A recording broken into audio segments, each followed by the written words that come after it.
To get notified about your next scheduled alarm in advance on Samsung Galaxy S24 Ultra, open Clock app, tap More Icon or three vertical dot icon at the top right, and then tap Setting.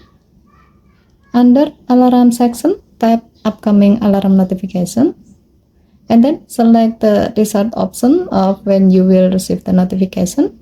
As the example, we will select 30 minutes before. By doing this, you will receive a notification that will remind you of the time and details of your upcoming alarm as the time you select. In this case, 30 minutes before the alarm goes off. However, if customization services is on, the notification will appear when you wake up instead of the time you select. Okay, thank you for watching. Please help to like and subscribe. Have a nice day.